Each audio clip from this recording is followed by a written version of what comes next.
Bien, jóvenes, muy buenos días. Estamos jueves ya, les recuerdo que tenemos la prueba mañana viernes.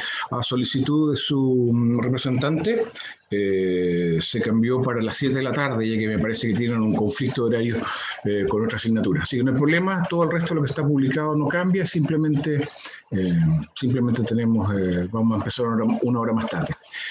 Bien, estoy grabando, vamos a empezar, solamente para que quede registrado acá, hay 12 presentes de 42, solamente para que tengamos una idea de lo que está pasando con la asignatura.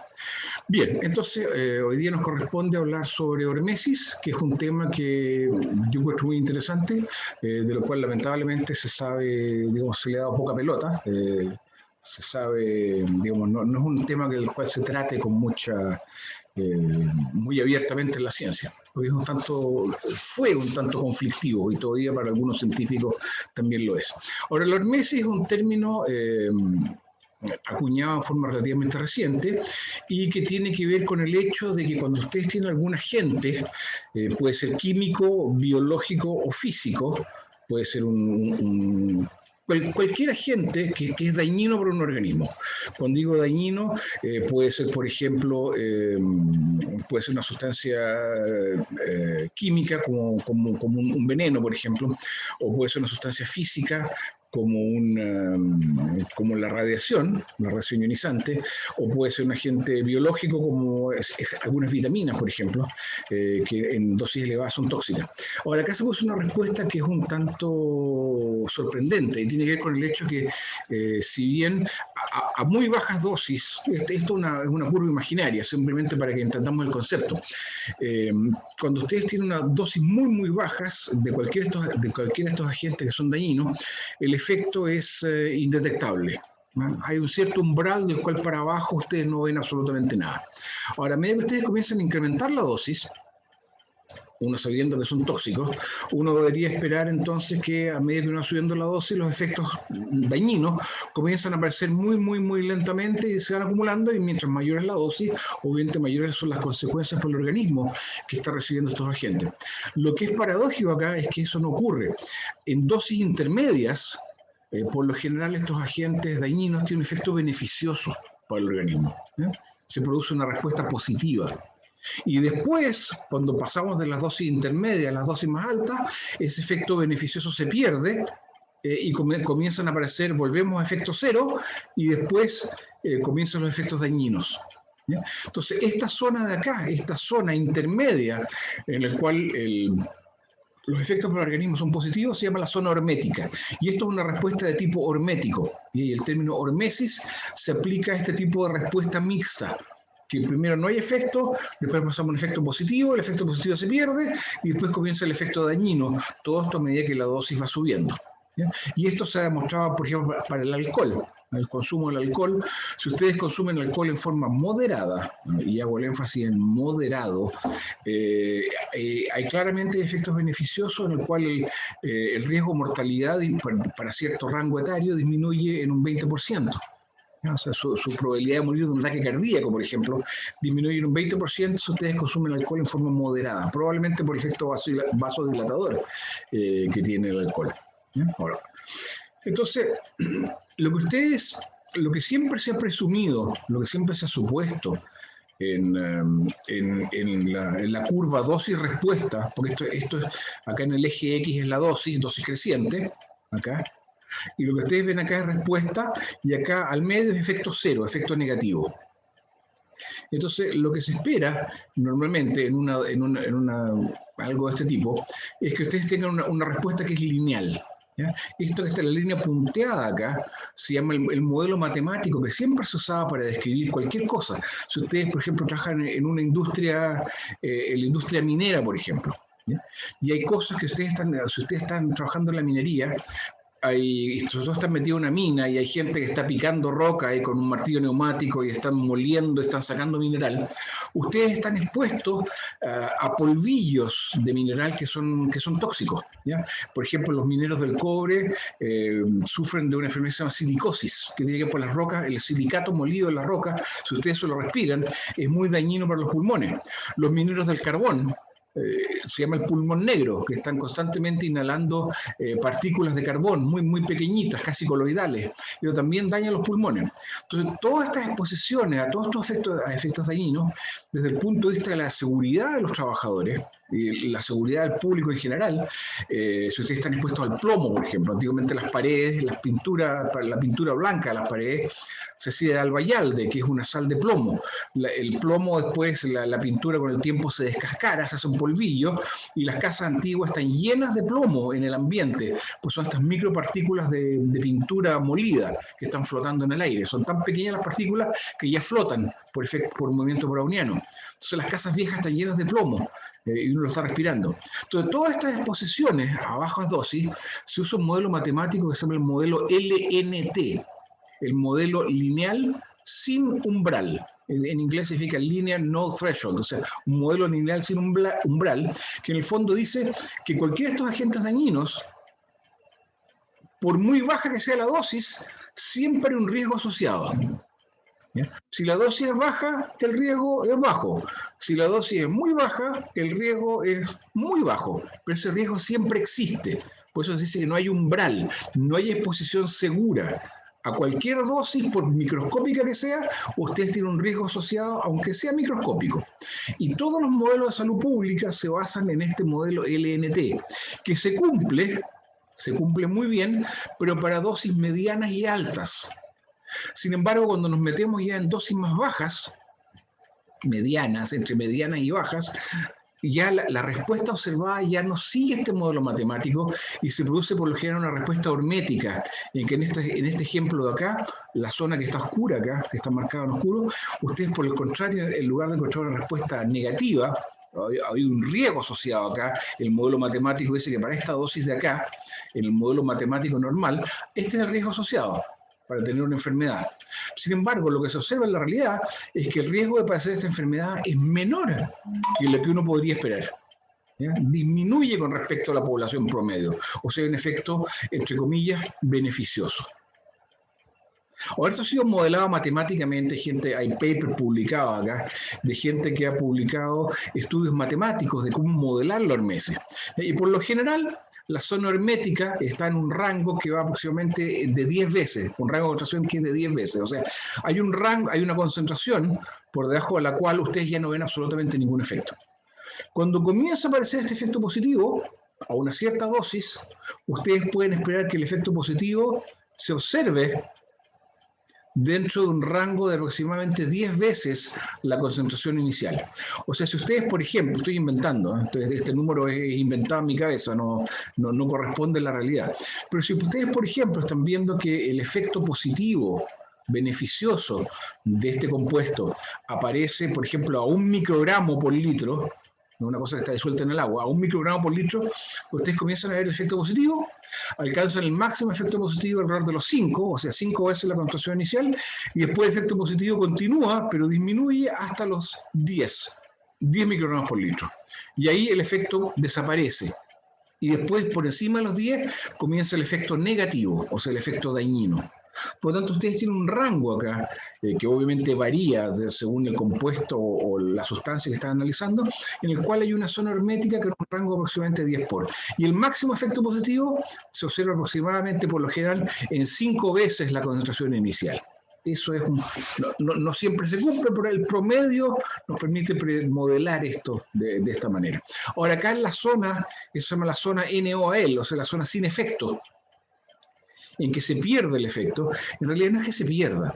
Lo que pasa es que en este punto de acá, que estoy mostrando con la flecha, el efecto positivo y el efecto negativo están ocurriendo simultáneamente y se tienden a anular mutuamente.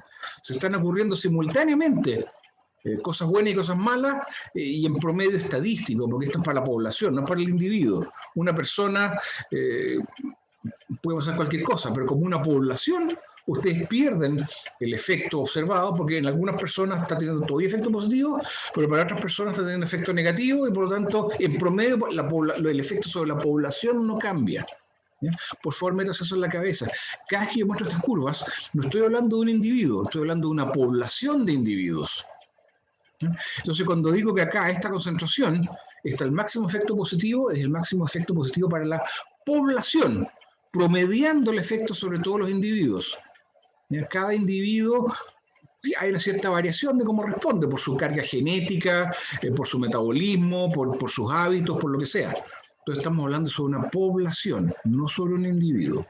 Cualquier pregunta, por favor, me detienen y me consultan, no hay ningún problema, para eso estamos.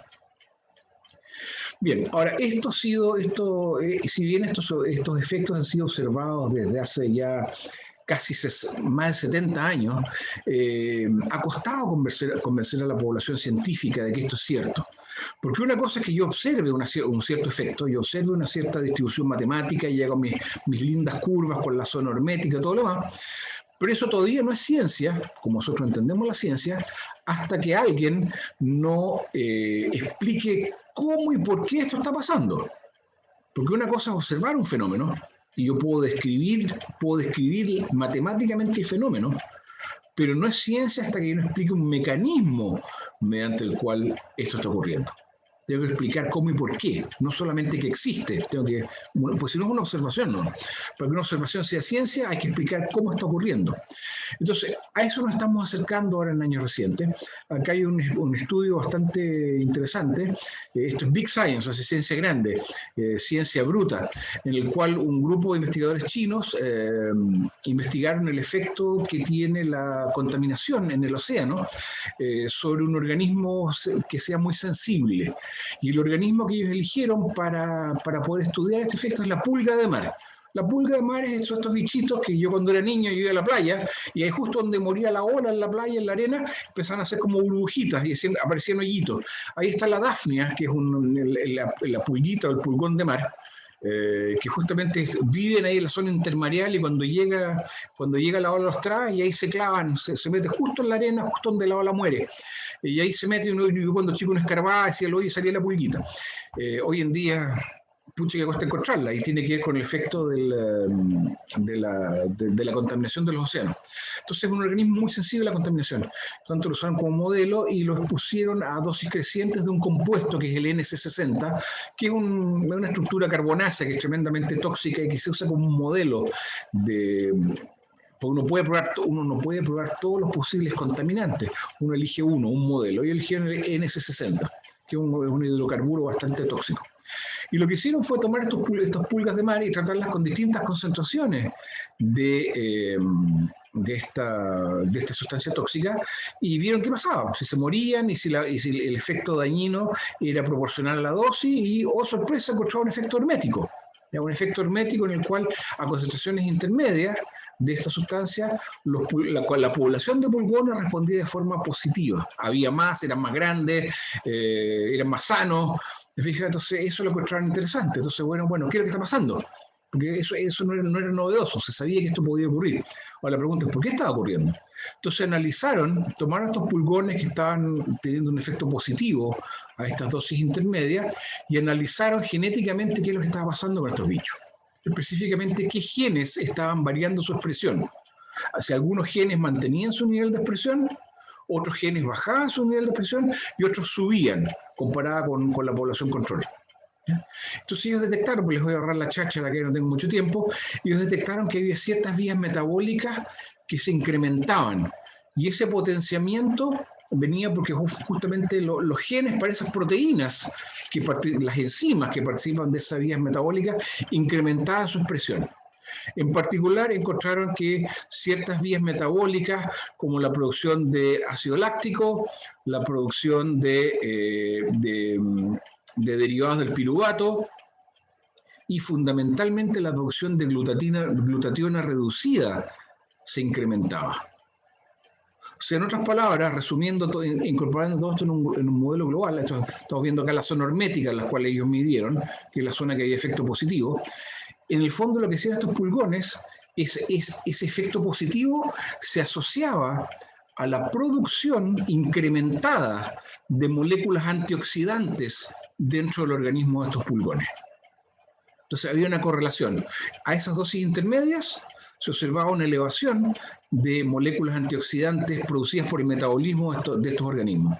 Y eso se correlaciona con un efecto positivo sobre la población, más saludable. Entonces, Es una correlación, todavía no es causa-efecto, pero vemos una correlación. Ahora, este tipo de estudios ha sido replicado no solamente en ese tipo de organismos, también se ha hecho por ejemplo, estudios bastante recientes y bastante amplios sobre el efecto en cultivos neuronales. Ustedes toman células de cerebro y hacen cultivos de neuronas o co-cultivos de neuronas con células gliales, por ejemplo, y ustedes ahora ven qué ocurre con la viabilidad de estas células si ustedes agregan distintas sustancias. Por ejemplo, acá la camptotecina, que es una sustancia que es tóxica, es un fármaco que es tóxico a elevadas dosis. Si ustedes usan dosis intermedias, ven un efecto positivo sobre esta célula, en la capacidad de resistir a ciertos agentes tóxicos. Lo mismo con la vitamina D3. La vitamina D3 a elevadas dosis es tóxica. Usted se puede envenenar con una sobredosis de vitamina D. Sin embargo, a dosis intermedias se produce un efecto positivo. Las células vivían más y eran más saludables. Lo mismo, como hay una enorme cantidad de cosas que probaron. El cianuro, por ejemplo. Todos sabemos que el cianuro es un veneno. Sin embargo, a dosis bajas de cianuro se producía un efecto protector sobre otros venenos. ¿No? Yo puedo tratar de envenenar la célula con estas cosas y si le doy dosis pequeñas de cianuro, están protegidas las células contra el efecto de otras sustancias tóxicas, como el exceso de glucosa, como la glucotoxicidad. Si usted agrega mucha glucosa, las células se mueren. Es por eso que ser diabético es malo, pues se usa un daño oxidativo dentro de las células por el exceso de glucosa. Bueno, si ustedes dan dosis pequeñitas de cianuro, eso los protege contra el efecto tóxico de la glucosa. Las metanfetaminas, por ejemplo. Bueno, no voy a meter en la parte recreativa de la sustancia, pero a dosis importantes son tremendamente tóxicas para las células neuronales. Bueno, a dosis baja da un efecto protector. ¿Sí? En fin, después ellos analizaron qué es lo que estaba pasando en estas células, qué es lo que estaba ocurriendo, por qué estas dosis medias, intermedias de estas sustancias se producía un efecto beneficioso. Y fundamentalmente vieron que lo que estaba ocurriendo acá era, por una parte, en estas células se había producido un incremento en la síntesis de lípidos de membrana, porque las membranas tienen distintos tipos de lípidos, se había producido un incremento en la producción de ciertos lípidos que son más resistentes a la oxidación. Se había incrementado la producción de enzimas que producían NAD o NADH reducido en la membrana, que también son agentes antioxidantes que reducen proteínas.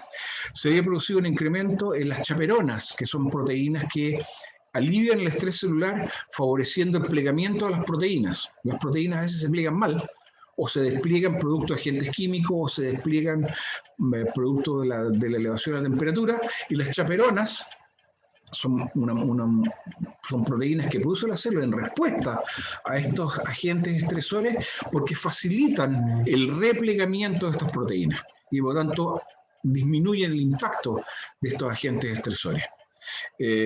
También vieron el incremento en la producción de la superóxido dismutasa, que es una enzima muy importante, a la cual vamos a volver más adelante, que tiene que ver con el daño oxidativo que se produce dentro de la neurona. Ya, dentro de la mitocondria.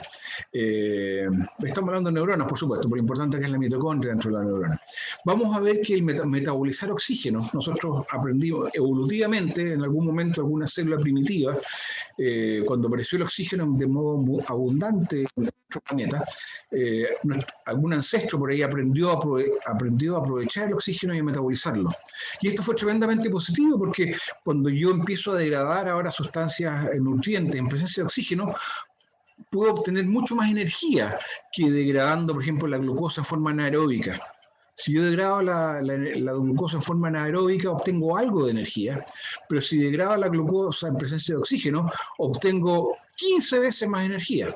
Por lo tanto, las células pueden hacer más cosas, se vuelven metabólicamente más activas, pueden evolucionar, pueden no solamente sobrevivir, pueden aprender a hacer cosas útiles. Y eso fue lo que supuestamente abrió o potenció la evolución en toda la enorme cantidad de seres vivos que tenemos hoy en día en el planeta Tierra. Pero metabolizar oxígeno tiene un lado oscuro. tiene un efecto que es negativo, que no es bueno, y que producto de toda la cadena transportadora de electrones y la utilización del oxígeno en la mitocondria, se producen sustancias dañinas, que son los peróxidos y los superóxidos, que también se conocen como radicales libres o versiones son moléculas altamente reactivas derivadas del oxígeno. Y eso es tremendamente dañino. Y nuestras células han aprendido a compensar ese lado oscuro del oxígeno produciendo enzimas que justamente están ahí para inactivar esas especies reactivas de oxígeno, que son la catalasa y la superóxido dismutasa y la peroxidasa también. Y con esas enzimas nosotros neutralizamos estas especies hiperreactivas de oxígeno que se producen en las mitocondrias. Y estas células reaccionaban a estos estresores incrementando la producción de estas enzimas que neutralizan las especies reactivas de oxígeno. Entonces ya está apareciendo un patrón común. Ahora, Profe, te escucho. Profe, ¿cuáles eran las enzimas? La peroxidasa, la catalasa y la superóxido dismutasa. Ya, profe. Gracias. Bien. Quisiera acá abrir una pequeña rama dentro de estos estudios, que es la relación que hay entre la hormesis y la radiación ionizante. La razón de esto es que el efecto hermético se descubrió primero en relación a la radiación ionizante. La radiación ionizante es cuando se produce radiación que tiene mucha energía, y esa radiación es tan energética que cuando ingresa a las células o un organismo y pasa, tiene tanta energía que eso le quita electrones a esas moléculas.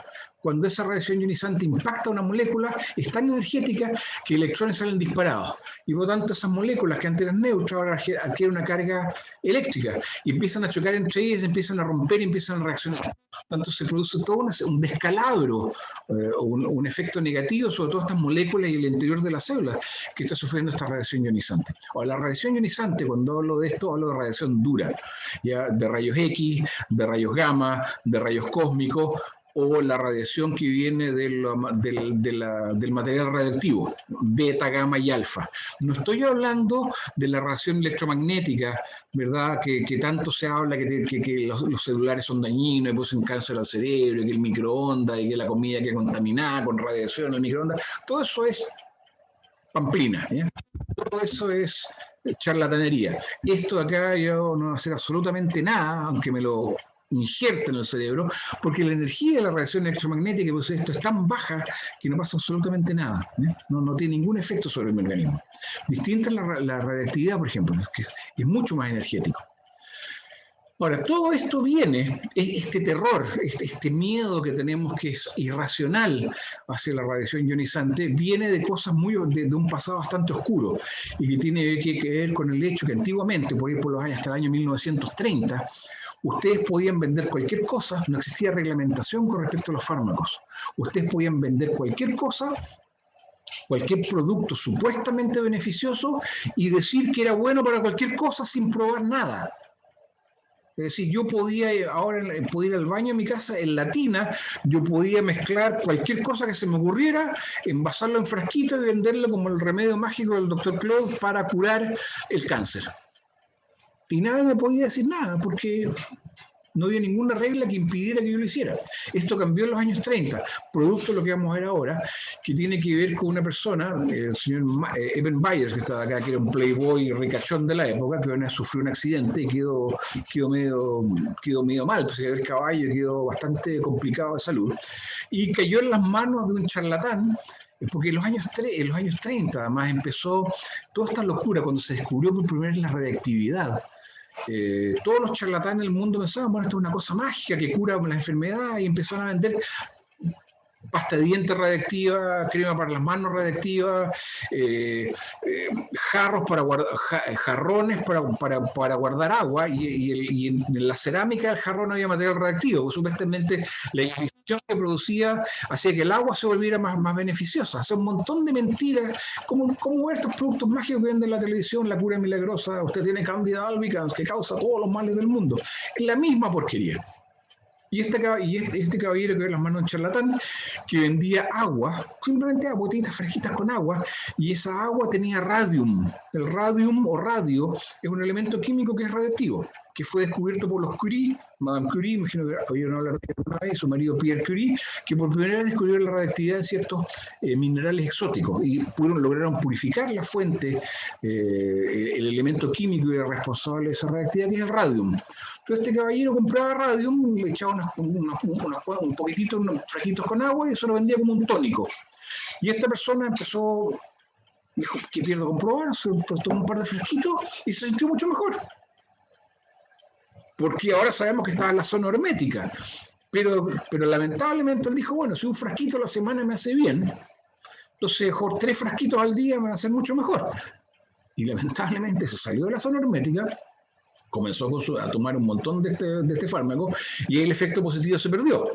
Entonces él dijo, cometió el error que muchos cometen, bueno, entonces a lo mejor lo que necesito es tomar más. Y empezó a tomar más y más y más, y obviamente el efecto se perdió y el caballero finalmente se murió, y se murió en unas condiciones espantosas porque lamentablemente el radio es un análogo químico al calcio, el calcio se fija en los huesos, pero sobre todo en la mandíbula. Y este caballero literalmente se le cayó, se le hizo pedazos la cara. El cabello quedó radiactivo entero, pero lo peor de todo fue que cuando pasa que la mandíbula está sujeta a esfuerzos mecánicos muy grandes. Entonces, la primera en acusar el daño, y primero que nada el paladar se parte, después se caen los dientes, después se cae la mandíbula entera. Se pudre y la persona murió en condiciones espantosas, con dolores, con infecciones, todo podrido, todo radiactivo. Hubo que enterrarlo en un ataúd de plomo, porque la persona sigue estando radiactiva. El radio tiene una radiactividad que dura miles de años, así que no hay para cuándo. ¿Ya? Y también simultáneamente ocurrió el caso de las chicas del radium, que en aquella época, estamos hablando de los años entre el 14 y el 18, Primera Guerra Mundial, era importante de que los soldados tenían que tener relojes, porque hay que coordinar los ataques, artillería, qué sé yo, infantería, salir de la trinchera y atacar al enemigo. Entonces necesitaban relojes para coordinar el ataque, pero por otro lado nadie podía tener un reloj, prender un fósforo o una linterna para ver la hora, porque la trinchera enfrente le iban a disparar. Entonces se pusieron de moda los relojes con números y con agujas que eran fosforescentes, es decir, que brillaban en la oscuridad.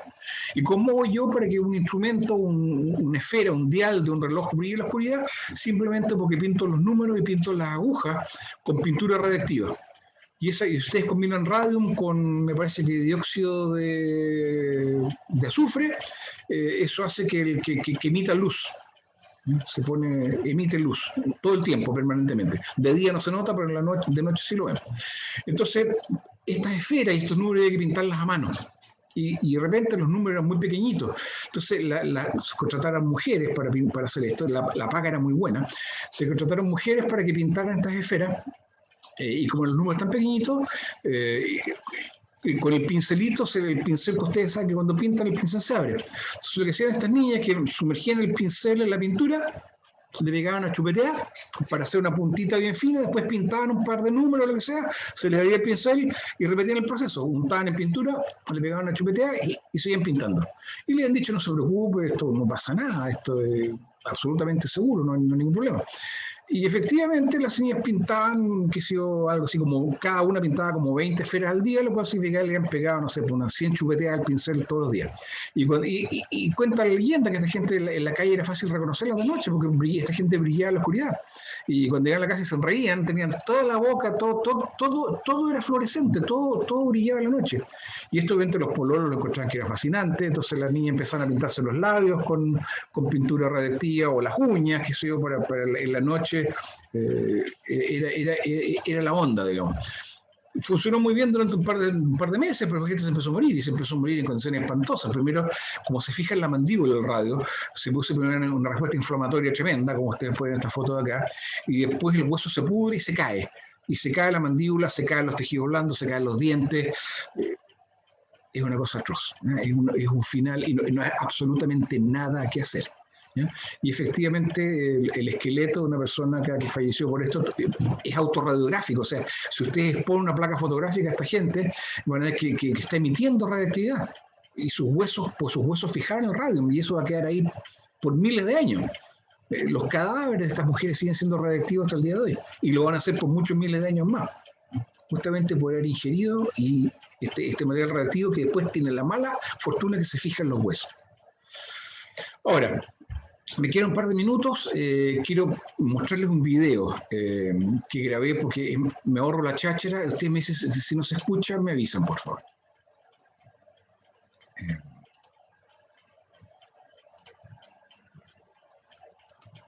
Esto lo grabé, me disculpo por la calidad poco profesional, pero tuve que hacer las condiciones que tengo, digamos, con todo el gallo que tengo yo, un par de cositas que tengo en la casa. Para que se encuentre que la radiactividad no es una cosa tan terrible en condiciones normales porque está en todos lados.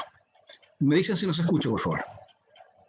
También la otra mitad de la cara está la radiación de los elementos naturales de la corteza de la Tierra. Y por lo tanto acá se cuentan todos los elementos radiactivos naturales como el uranio, el radio, el torio, el potasio también. El potasio no es solo porque es altamente radiactivo, afortunadamente no es una cosa que nos afecte nuestro organismo. Y por lo tanto ahora lo que es la radiación natural y que es absolutamente normal para nosotros y hemos evolucionado para tolerarla sin un problema. Ahora más de esto nosotros estamos expuestos. Se escucha, pero al menos yo no entiendo nada.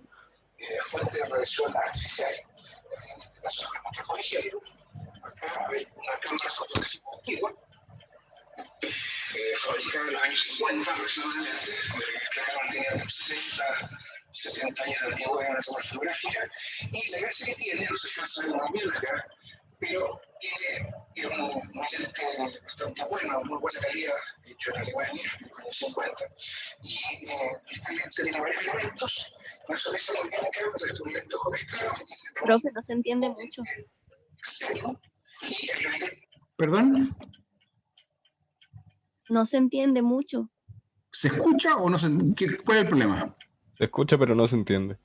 Bueno, tengo un contador Geiger ahí que está contando aproximadamente 5 cuentas por segundo, o sea, una cuenta cada 5 segundos, que es la radiación normal de fondo, porque hay material radiactivo en la Tierra, hay radiación cósmica, hay de todo, digamos. Pero ahora les voy a mostrar algunos objetos que se encuentran en muchas casas para mostrarles digamos, que una cámara fotográfica antigua acá, que tiene el lente amarillento, que se puede, en esta cámara el lente tiene múltiples elementos.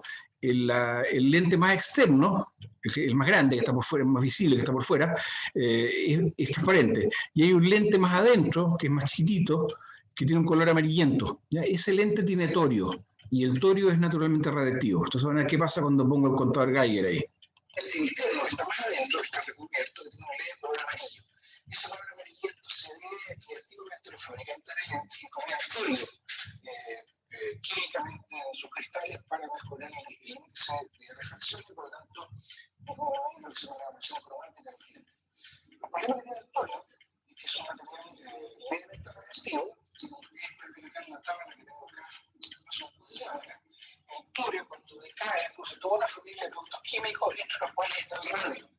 Por lo tanto, el torio tiene la peculiaridad que los lentes toriados con el tiempo se ponen más radiactivos en lugar de menos radiactivos. Lo que dije ahí es que el torio, que es un elemento químico natural que se usaba antiguamente para fabricar lentes, a medida que va decayendo, el torio es levemente radiactivo, y a medida que va decayendo, se va transformando en radium, y el radium es más radiactivo que el torio. Entonces, a medida que los lentes van envejeciendo, los lentes antiguos, y se van poniendo cada vez más viejos, esta cámara tiene 70 años ya, la cantidad de torio va disminuyendo y a cambio del torio se va transformando en radium, y el radium es más reactivo, por lo tanto la radiactividad de estos lentes aumenta.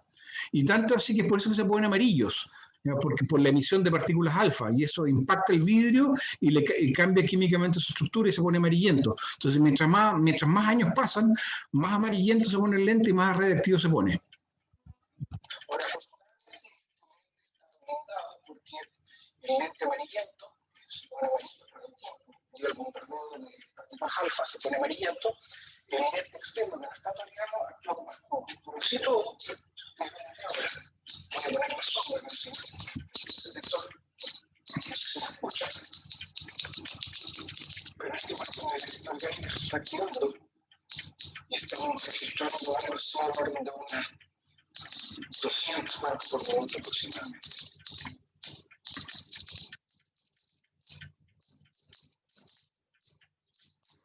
Ese lente está produciendo el orden de 200 cuentas por minuto, que es algo así como 1000 veces más radiactivo que la radiactividad natural en el medio ambiente, ¿ya? Aproximadamente 1000 veces más. Ahora me voy a pasar a otro elemento que también se encuentra a veces en muchas casas, que son las camisas, se llaman camisas, que se usan en las lámparas de camping. En muchas casas,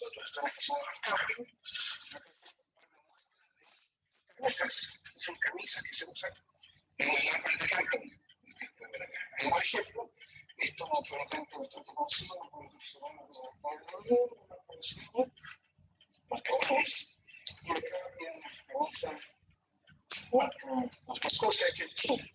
Estos son bastante más comunes acá en Valdivia. Estos son bastante finos, tengo de la ropa china, por su caso tengo el rete la danza, siempre por razones que me la atención. Voy a poner un detector encima.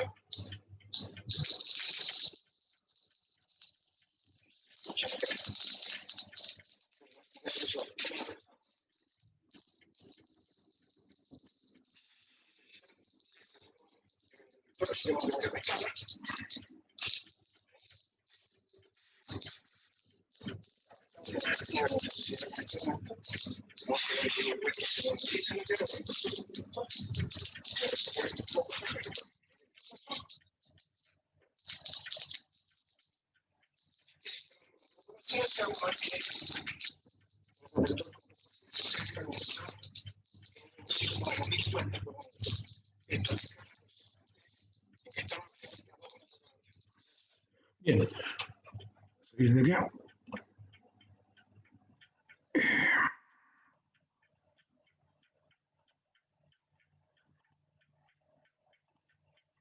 Bien, entonces eso para mostrarles que con las camisas reactivas son aproximadamente algo así como 10.000 veces más reactivas que el 10.000 veces más reactivas que el medio ambiente. Por lo tanto, son, digamos, no es un tema. Las camisas, esas camisas que son para lámparas de camping y las lámparas, todas las lámparas que queman cosas, las de parafina antigua que se usaban, este tipo de camisas, que en el fondo es una malla de algodón, que está saturada de sales de torio. Porque el torio, cuando lo calientan, tiene la particularidad que emite luz con un espectro muy amplio, tanto una luz blanca muy agradable, a diferencia de una luz de gas que sin camisa es de un color amarillento que cambia los colores. Las camisas cambian la propiedad de la luz que emiten estas lámparas que queman parafina o gas, hidrocarburos en general, y da una luz mucho más agradable, mucho más blanca. El problema que tiene el torio es que es radiactivo. Ahora, mientras el torio esté en la malla, de algodón, no hay ningún problema, porque la radiación alfa, vamos a hablar de ella, la radiación alfa emite, es una radiación que penetra muy poco, tiene digamos, la distancia que puede recorrer es muy baja. Entonces, por lo tanto, si atraviesa la piel, no hay ningún problema. Yo puedo poner las manos arriba de las camisas con torio y no me pasa nada. El problema está que cuando uno después las pone en las lámparas y las usa, las instala, la malla de algodón, cuando la enciende, la malla de algodón se quema. Entonces la camisa se contrae y queda como un globito que rodea el quemador y pues da una luz muy bonita. El problema es que esta camisa ya no tiene algodón, porque lo quemé, me queda un esqueleto de torio. Y ese esqueleto de torio es tremendamente frágil. Uno lo toca y se quiebra. Entonces, cuando eso pasa, uno simplemente cambia la camisa. Es rutinario para los que hacemos camping o la gente que tenía casas antiguas en el campo, que no tenía electricidad. Siempre tenía una caja llena de camisas porque hay que cambiarlas regularmente. El problema está que ahora el torio, cuando la camisa se rompe, se hace un polvillo, ese polvillo es muy fino y ese polvillo después está en el medio ambiente. Y el problema está que si después lo ingiero, lo trago o si lo respiro, ahora ese torio va a estar dentro de mi organismo. Y ahí la radiación alfa es tremendamente dañina. Entonces, si ustedes en algún momento, mientras tengan las camisas sin quemar, no hay ningún problema. Si ustedes después las instalan y la camisa se rompe y hay que cambiarla, háganlo afuera, pónganse guantes y pónganse mascarilla. ¿Ya? Hoy en día, por ley, las camisas ya no pueden tener torio, justamente por lo que les estoy diciendo. Lamentablemente, las camisas que vienen de China que son las más baratas, siguen teniendo torio, aunque es ilegal. Bien, estamos en la hora, jóvenes. Vamos a hacer una pausa de 10 minutos legales. Aprovecho el tiro, voy a tomar 2 minutos de la pausa, porque estamos hablando de una cosa distinta.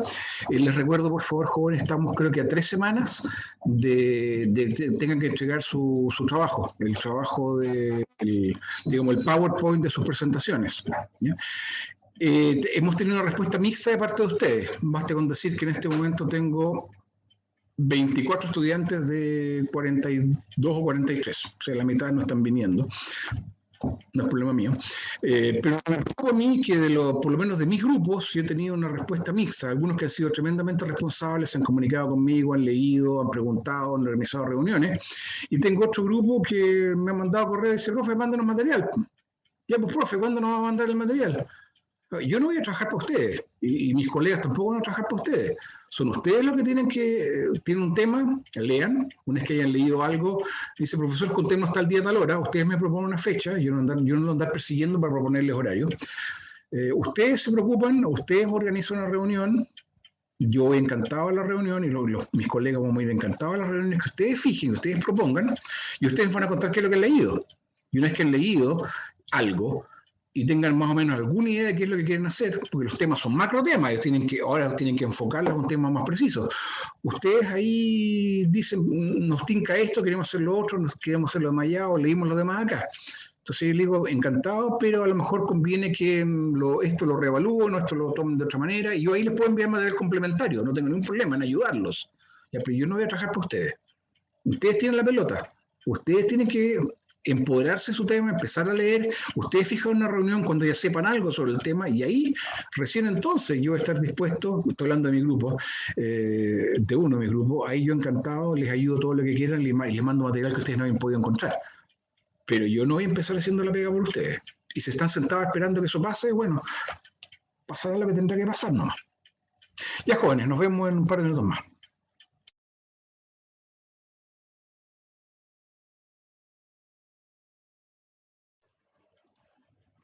Bien, jóvenes, estamos de vuelta. Voy a encender mi timer de nuevo. Bien, entonces la razón por la cual yo estoy hablando ahora de radiación ionizante es porque ha sido fácil de estudiar y ha sido más fácil de demostrar que ocurre hormesis efectivamente en dosis intermedias. Y la razón de esto es que es muy fácil, o es mucho más fácil, calcular la dosis a la cual una persona estaba expuesta de radiación ionizante que con respecto a una sustancia química o una sustancia biológica. Porque si yo me paro al lado de una fuente radiactiva, y yo sé cuánta radiación está emitiendo esa fuente, yo inmediatamente puedo calcular la dosis que la persona recibió. Es física y es matemática, no hay biología de por medio.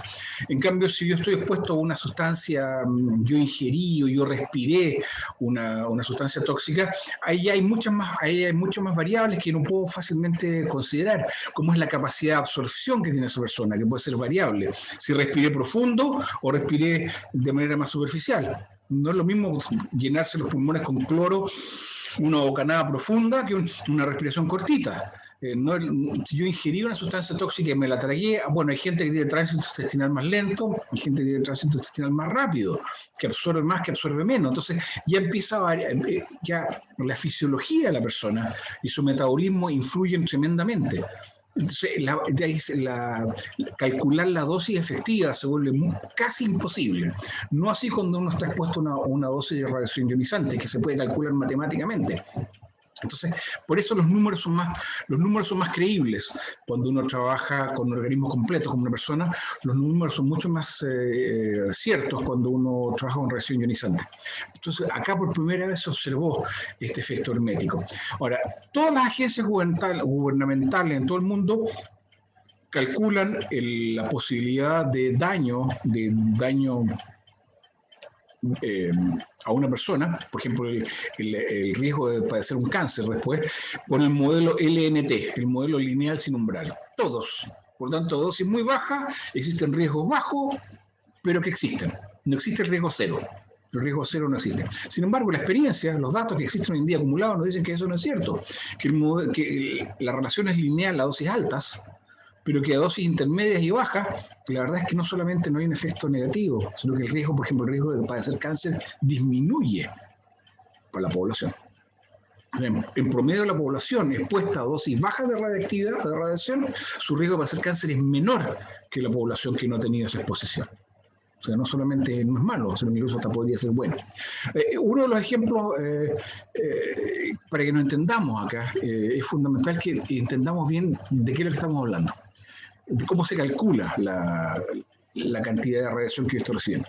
Con lo que yo le mostré en el video recién, con el contador Geiger, lo que estoy midiendo ahí son eventos radiactivos. Eventos. ¿Ya? Lo que más usamos nosotros en ciencia son CPM, que son cuentas por minuto. Si yo tengo una fuente radiactiva, coloco mi contador, mi contador Geiger, que el nombre lo dice contador, y en la aguja, en la pantalla, el contador, o son los más modernos que son digitales, me da un número, y ese número son las cuentas por minuto. Esa fuente está emitiendo radiación a razón de 200 cuentas por minuto, 2.000 cuentas por minuto, 20.000 cuentas por minuto, 2 millones de cuentas por minuto. La cantidad de eventos de desintegración nuclear que me está produciendo emisión radiactiva. ¿Ya? La unidad internacional, la unidad que se usa, que ustedes van a encontrar para describir esto, es el becquerel. El becquerel corresponde a una desintegración por minuto. En realidad lo que ando buscando son las desintegraciones por minuto, pero hay una eficiencia de conteo. Mi contador, mi detector, no es 100% eficiente. Por lo tanto, las cuentas por minuto representan una fracción de las desintegraciones por minuto. Nunca va a ser... Se puede estimar, uno puede ajustar la medida, qué sé yo, y estimar si mi eficiencia de conteo es 50%, o sea, estoy contando la mitad de los eventos, por lo otro mi contador no los detecta. Entonces, mis desintegraciones por minuto son las cuentas por minuto multiplicado por 2. Se puede estimar, pero nosotros usamos eso, eventos. Esto mide eventos, un evento de desintegración nuclear. Ahora, la verdad es que eso, desde el punto de vista del efecto sobre un organismo, una célula, no es relevante, porque esto no está considerando la energía de esa partícula, ni la capacidad de penetración de esa partícula. Por ejemplo, el torio básicamente lo que emite es radiación alfa. Hay 3 tipos de radiación, en realidad hay 4 tipos de radiación ionizante, ¿ya? Y de los cuales solamente 3 son naturales, ¿ya? El primero es la partícula alfa. La partícula alfa es un núcleo de helio, 2 protones y 2 neutrones. Como una partícula muy grande, su capacidad de penetración es muy baja. Tienen mucha energía, pues son pesadas, pero un par de centímetros de aire y ya se detienen. No es capaz de atravesar la piel. ¿No? Es una partícula tan grande que la piel la detiene. Entonces no hay problema. Después viene la radiación alfa. La radiación alfa son electrones. ¿Sí? Y finalmente está la gamma, alfa, beta y gamma. La gamma son fotones de luz, pero con una energía tan grande, salen con una velocidad tan grande, por lo tanto con una energía tan grande, que tiene un efecto ionizante cuando impacta la materia. Son de muy alta energía. Alfa, beta y gamma. Y también están los neutrones, pero los neutrones son solamente fuentes artificiales. ¿Ya? La radiación por neutrones en la naturaleza prácticamente no existe. ¿Sí? Y todos ellos tienen efectos distintos sobre los organismos. La radiación alfa, mientras sea externa, no tiene ningún efecto.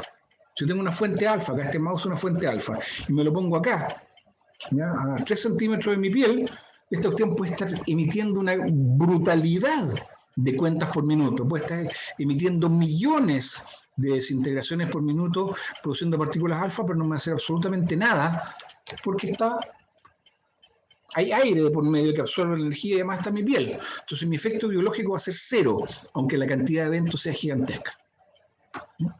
Entonces, por lo tanto, hay que considerar otras cosas, no solamente la cantidad de emisiones, la cantidad de eventos, pero también hay que considerar su energía. Y cuando yo hago los cálculos, yo tomo la cantidad de cuentas por minuto o desintegraciones por minuto y lo justo por la energía que llevan esas partículas, yo llego a una unidad que es distinta, que es el Gray. El Gray lo que está midiendo es un joule de energía, un joule, que es una cantidad enorme de energía, depositada en 1 kilo de materia en 1 hora. Y eso es una cantidad, pero astronómica de energía, y por tanto es una unidad tan grande que en realidad usamos una fracción, y esa fracción es el rad. Un rad es 1/100ª de Gray. Es decir, un Gray es igual a 100 rads. pero ella es una unidad más precisa, porque no solamente estoy viendo la cantidad de eventos, sino más estoy considerando su energía. Y finalmente, ahora, también algunos textos, en algunos documentos antiguos que se van a encontrar la unidad del Röntgen, que es una unidad que está obsoleta. También mide energía, pero una unidad que en realidad no es práctica, así que está pasada de moda, no se usa el Gray. Y finalmente, hay que aplicar una segunda corrección que tiene que ver no solamente la energía, sino que qué fracción de esa energía mi organismo va a absorber. Una cosa que está expuesta a una cantidad importante de radiación ionizante, que además esa cantidad importante de radiación tiene una energía importante, y yo me expongo a eso, pero después hay que calcular cuánto de eso mi organismo absorbió, porque puede que mucho haya pasado de largo, puede que haya sido tan intensa la energía que las partículas simplemente me atravesaron y se llevaron 90% de su energía y la fueron a depositar más allá. Por lo tanto, la cantidad de energía que me impactó no es igual a la cantidad de energía que quedó en mi organismo, que mi organismo absorbió. Entonces nos lleva a la energía absorbida o dosis equivalente efectiva. Y si yo considero, ¿verdad? Y la unidad acá es el sievert. El sievert es la energía, es la fracción del Gray que fue absorbido por el organismo. ¿Ya? Y como el sievert también es una unidad muy grande, se usa la centésima parte del sievert, que es el rem. 100 rem equivale a un sievert de la misma manera que 100 rad corresponden a un Gray. Ahora, suponiendo que yo me expongo a radiación beta y gamma energética, ¿ya? Y los modelos que se han usado, las fuentes que se usan para calibrar los instrumentos son cesio 137, que es un material radiactivo, o cobalto 60, que también es un material radiactivo. Ambos son los estándares que se usan internacionalmente para calibrar mi instrumento. Si estas fuentes emiten radiación beta y gamma altamente penetrante, y yo me irradio todo el cuerpo, de cabeza hasta los pies, en ese caso, un Gray equivale a un sievert. O sea, la dosis emitida corresponde exactamente a la dosis absorbida. Es 1 a 1. Ahora, esto cambia si yo solamente expuse una parte de mi cuerpo. Por ejemplo, si yo expongo solamente mi brazo, yo meto mi brazo en un reactor atómico, ¿ya? Y por lo tanto solamente mi brazo el que absorbe un Gray, por lo tanto un sievert, la cosa cambia porque en realidad, por último, me pueden cortar el brazo y yo voy a sobrevivir. Es distinto que si me radio la cabeza y el tronco o el abdomen, porque hay órganos que son vitales.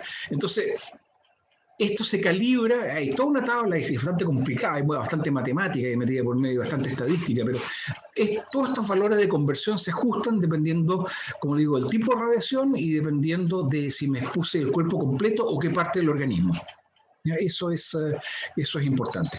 Ahora, en forma muy grosera, muy gruesa, suponiendo fuentes de energía que producen radiación beta, electrones, o gamma, radiación electromagnética penetrante, y estoy exponiendo todo mi cuerpo, la aproximación es que un sievert absorbido viene de un Gray de energía que corresponde a aproximadamente 120 millones de becquereles, o sea, 120 millones de desintegraciones radiactivas.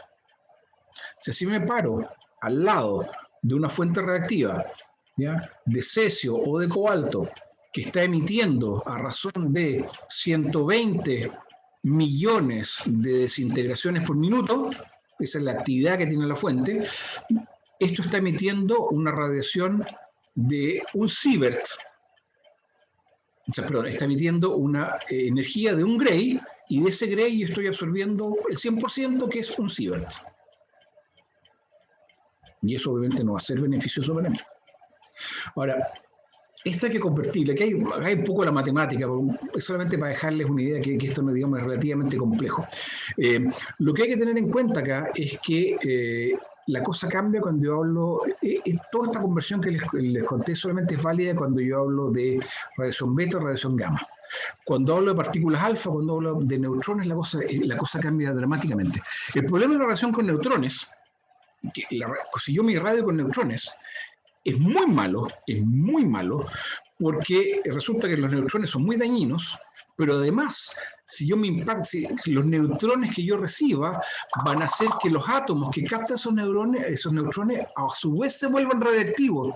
O sea, si yo tomo un pedazo de metal que no es radiactivo, y yo o las tapaduras en mis dientes, por ejemplo, las amalgamas que tengo en mis dientes, o el calcio que está en mis huesos, si eso capta neutrones, no solamente esos neutrones van a causar daño, esos neutrones van a convertir esos átomos a su vez en átomos radiactivos que también se vuelven reactivos, también comienzan a emitir.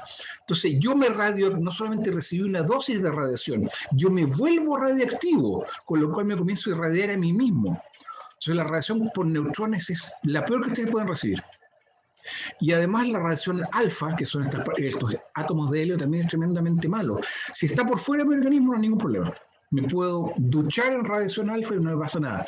Pero si yo la inhalo o la trago, ahí la cosa cambia. Porque esa emisión alfa, que es poco penetrante, ya no importa, porque está dentro de mi organismo. Por lo tanto, me va a destruir mis tejidos. Entonces, para convertir la dosis de energía en Grays, para convertirla a sieverts, hay que aplicar este factor de convección que es Q. Q es 1 si yo estoy hablando de electrones de alta energía.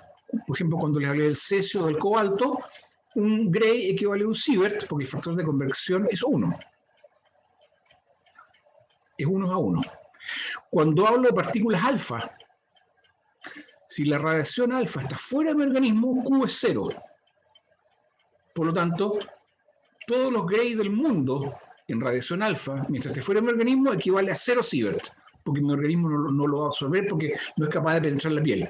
Pero si ese material alfa yo lo inhalo, como por ejemplo cuando yo inhalo ese polvillo de las camisas para lámparas de gas, porque se molió, entonces no importa, la saqué, la sacudí la lámpara, la soplé y le puse una camisa nueva, bueno, todo ese polvillo radiactivo queda flotando en el aire, después cuando yo respire voy a inhalar ese polvillo radiactivo y ahí el Q pasa a ser 20.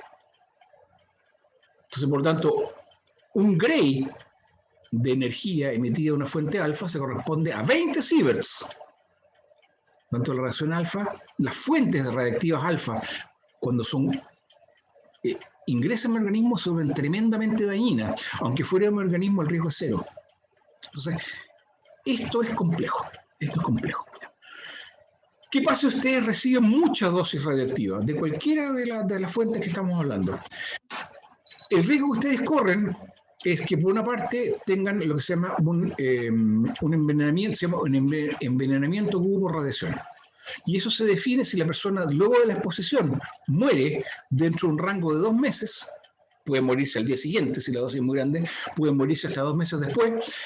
Eso se llama envenenamiento agudo por radiación y eso es causado porque la radiación destruyó mucho de mis tejidos y por lo tanto, generalmente lo que primero se daña son los tejidos que tienen muy alto recambio. Y por ejemplo, uno de los más afectados son las células sanguíneas. Por eso estamos constantemente creando linfocitos, macrófagos y eritrocitos, que tienen una vida media corta y después se mueren. Y si los tejidos que producen las células se mueren, sencillamente yo al cabo de un par de días o de semanas me quedo sin células sanguíneas y me muero. ¿Sí? Y por tanto, la causa más común de muerte es inmunodeficiencia, o sea, por septicemia. Como desaparece la línea blanca, sencillamente me quedo sin células blancas que me defienden la infección y me muero. También me quiero poner mi plástica, si no produzco suficiente eritrocitos. Entonces, la dosis que una persona puede sobrevivir de la radiación aguda, en general son 250 REMS sin ayuda médica importante, o sea, el equivalente a 2.5 sieverts.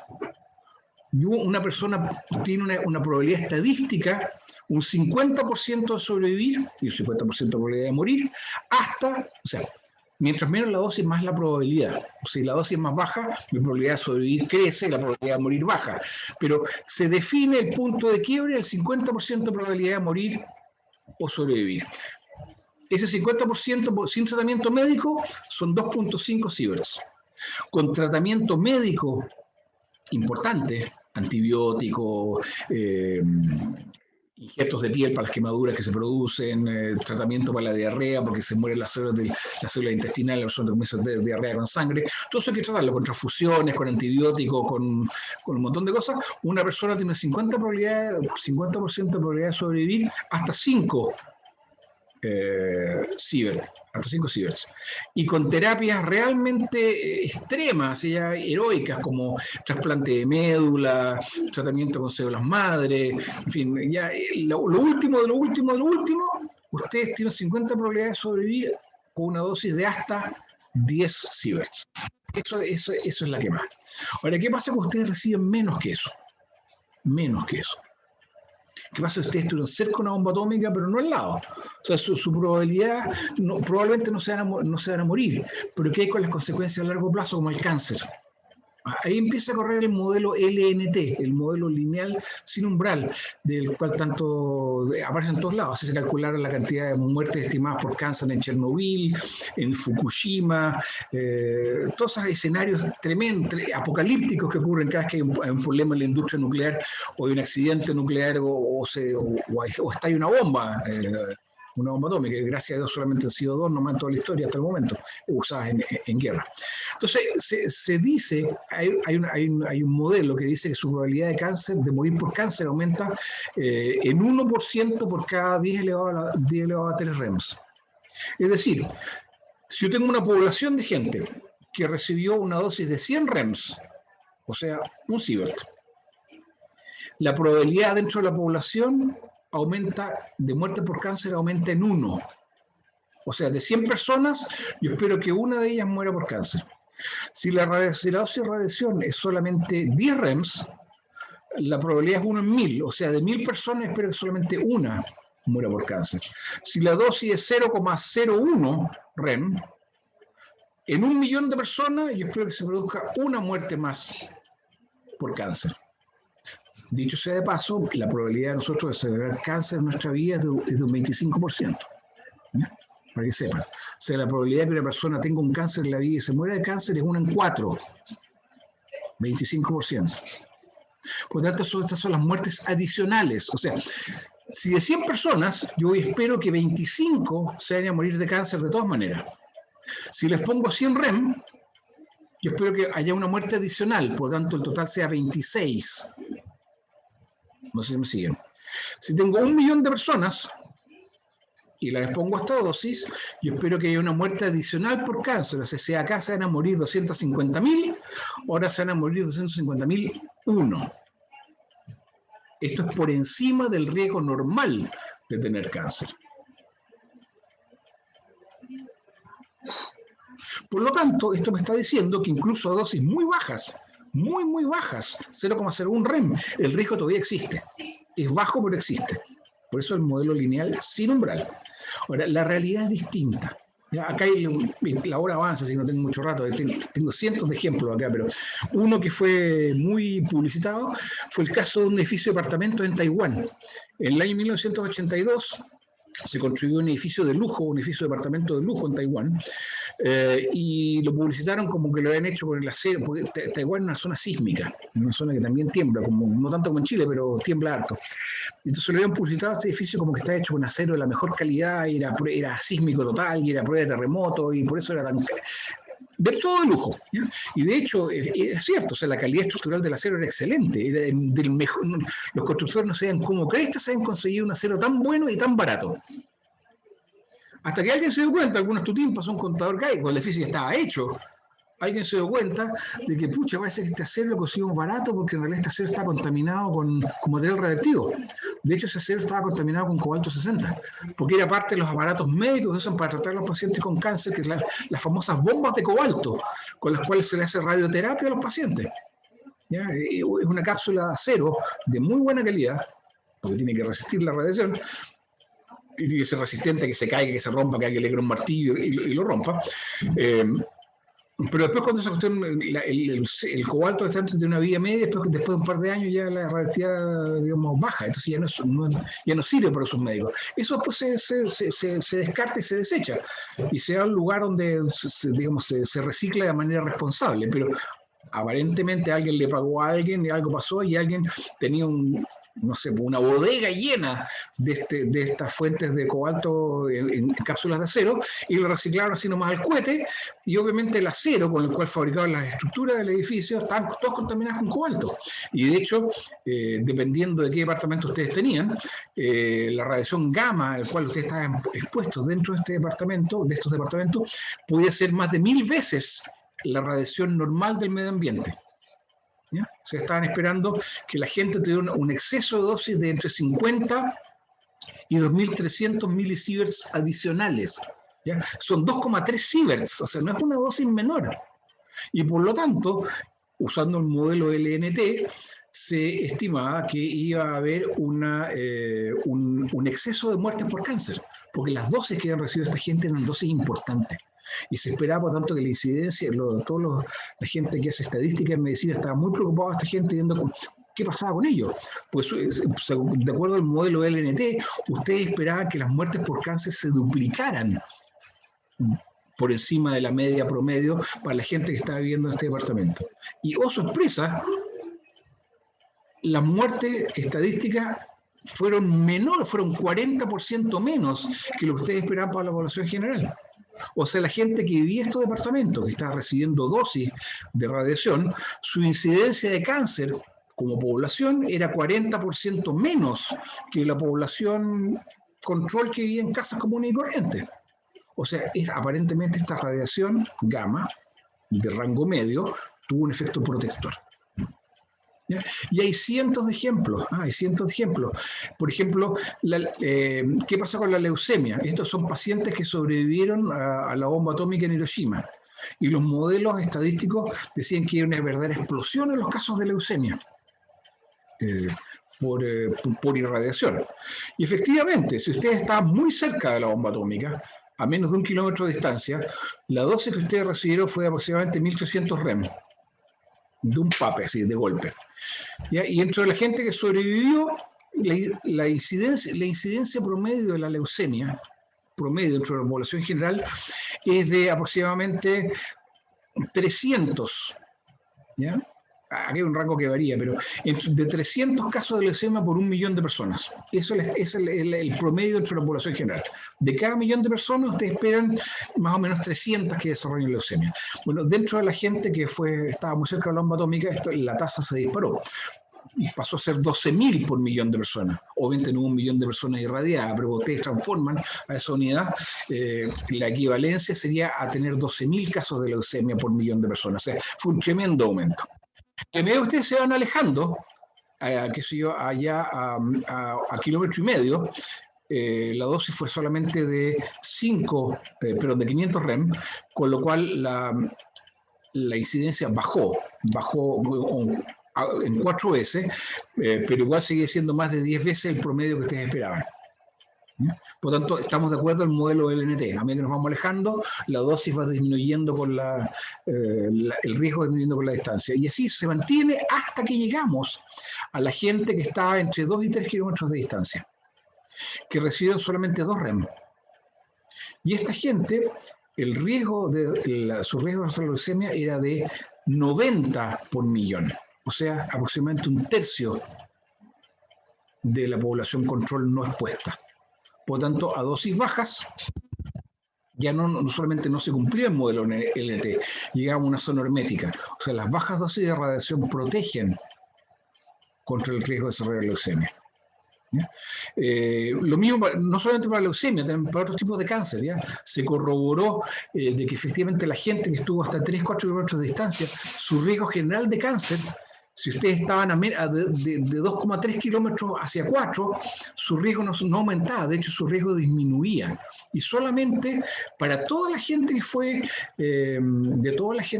irradiada, digamos, se esperaba una tasa acumulada de 4.800. El modelo NT predecía que para esta gente con dosis mediana y baja tuvieran 4.800 muertes en exceso por cáncer y solamente se registraron 428. O sea, aproximadamente 1/10 de lo que se esperaba. Yo no recomiendo para este lado una bomba atómica, pero aparentemente la gente que estaba ya a distancias más alejadas, la radiación que recibieron los protegió disminuyó su riesgo promedio de desarrollar cáncer. Acá no tengo tiempo, que la hora avanza, me quedan 12 minutos, pero acá hay, digamos, montones de estudios de gente que se sometió de forma accidental a radiación, a exceso de radiación, y no produce cáncer, todo lo contrario, disminuye. Acá hay ratas, por ejemplo. Ratas, acá una rata vive aproximadamente 250 días a baja temperatura. La misma rata a temperatura ambiental más alta, 26 grados, vive de orden de 420 días. O sea, vive entre 9 meses y 1 año y medio. Aparentemente a temperatura más baja las ratas viven menos porque tienen que acelerar su metabolismo. Pero si ustedes las irradian con 2.5 REM al día, acá, a 2.5 REM por día, su expectativa de vida sube de 450 días a aproximadamente 630 días. O sea, ya no estamos hablando de cáncer, estamos hablando de que la radiación moderada aumenta su expectativa de vida general. Las ratas vivían más, como 50% más. Bueno, ok. Acá hay estudios también de tratamiento con rayos X para gente que se trataba con rayos X antiguamente antiguamente las máquinas producían rayos X, producían mucha radiación. Y efectivamente, ustedes estaban expuestos a dosis altas de rayos X, su riesgo de desarrollar cáncer o morir se aumentaba. Pero si estaban expuestos a dosis bajas, también hay una zona hermética en la cual ustedes, su riesgo de morir en general disminuye y su riesgo de morir por cáncer también disminuye. Entonces, aparentemente tomarse una radiografía de vez en cuando no es malo. Esos son también los números. Los trabajadores, la gente que trabaja en astilleros con barcos nucleares, con barcos, digamos, que tienen reactores nucleares, están expuestos a dosis permanentes pero bajas de radiación. Y ustedes ven que su riesgo de desarrollar cáncer, excepto la leucemia, no es tan claro, pero su riesgo de mortalidad por cáncer disminuye significativamente, disminuye casi un 30%.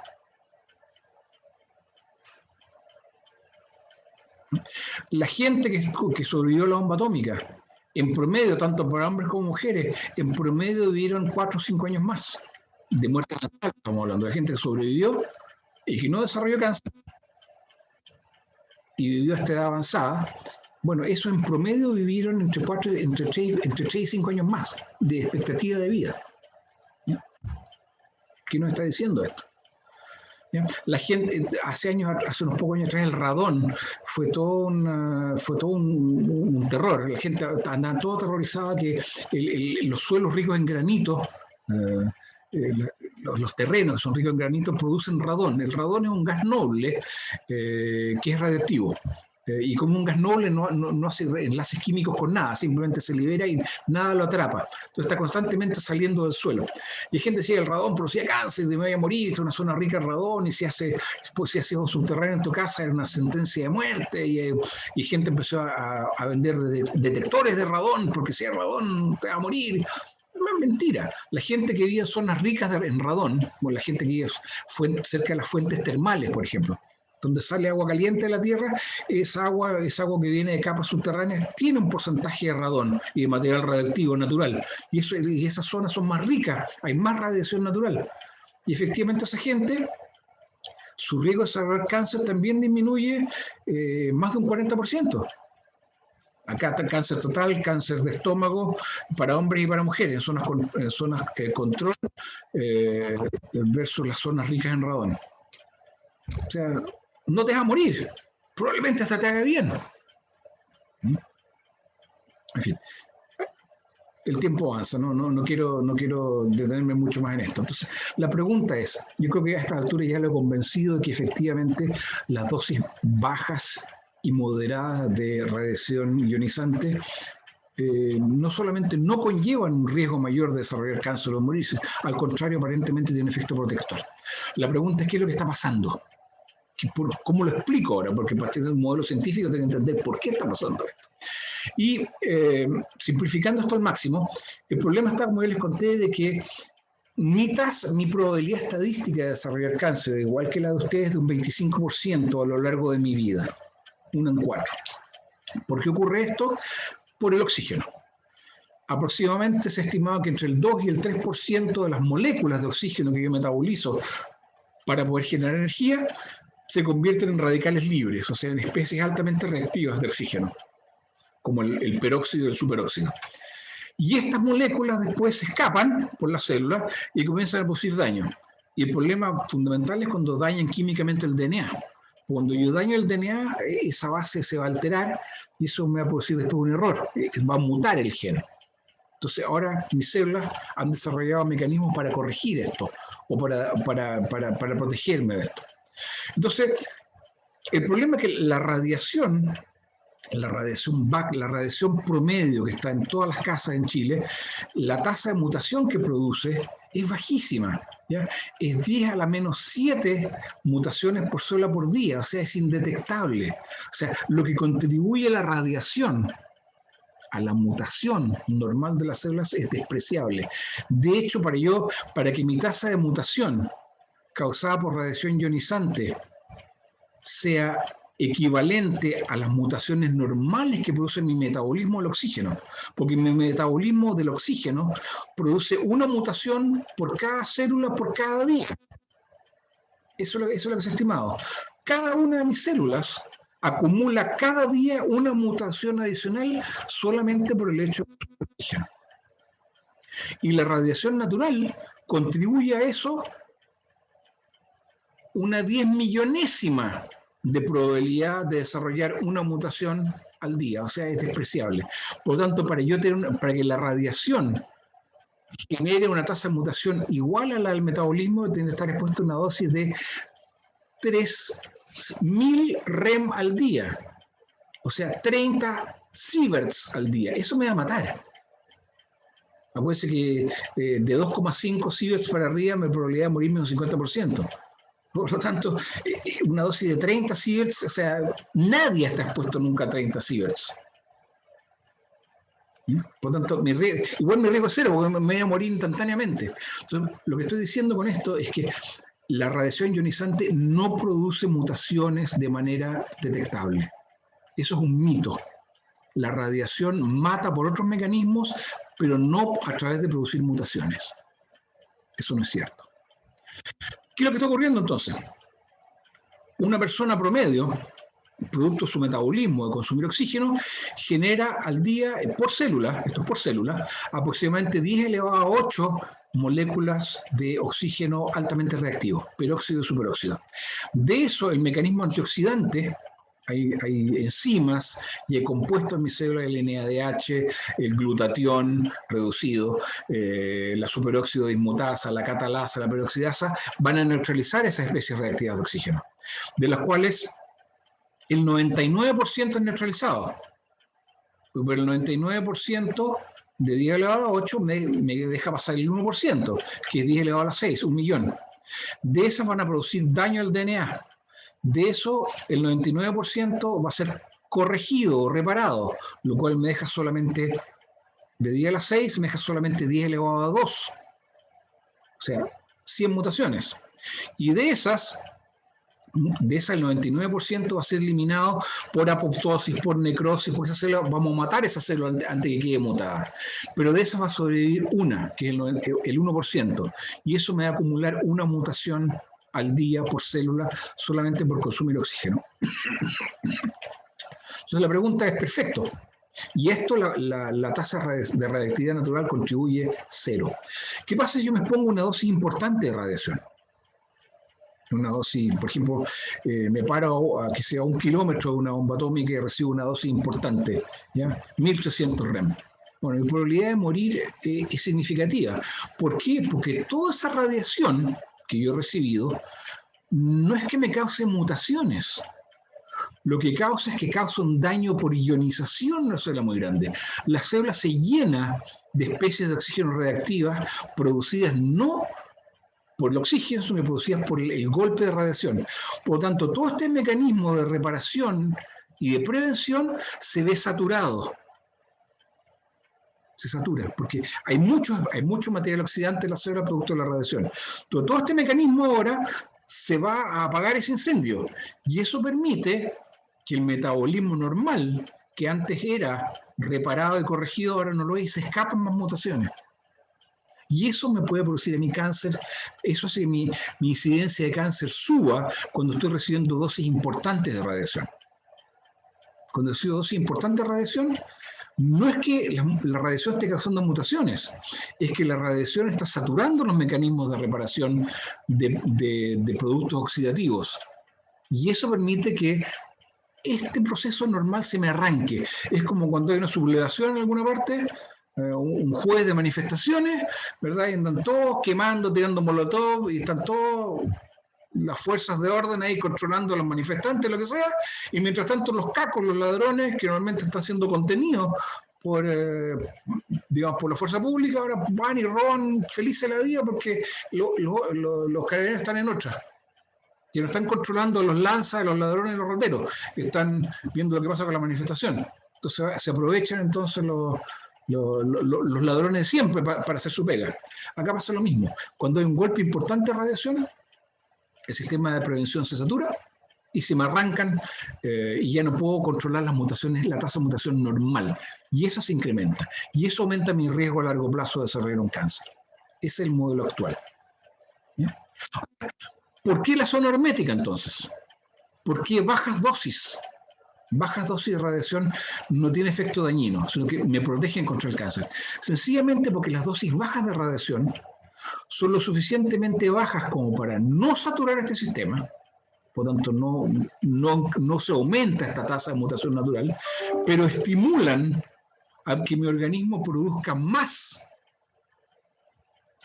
enzimas antioxidantes, más glutatión, más enzimas que reparan el DNA. Entonces, una dosis suficientemente baja no me satura el sistema, pero de hecho me estimula el sistema a fabricar más, aumentar su sistema de reparación. Por tanto, ahora se me dejan escapar menos de estas mutaciones naturales y mi tasa de desarrollar cáncer disminuye. Bajas dosis de radiación ionizante estimulan y hacen crecer y aumentar el sistema normal de prevención de daño oxidativo y de reparación de DNA. Y esto es cierto. Acá les presento un estudio acá, en que se cultivaron células de rata en condiciones normales y en condiciones de cero radiación. Cero radiación. O sea, esto fue un experimento por japoneses porque requiere un trabajo enorme, pero las células se cultivaron en una cámara blindada de manera que no penetrara la radiación natural. Y todas las soluciones y todos los nutrientes se fabricaron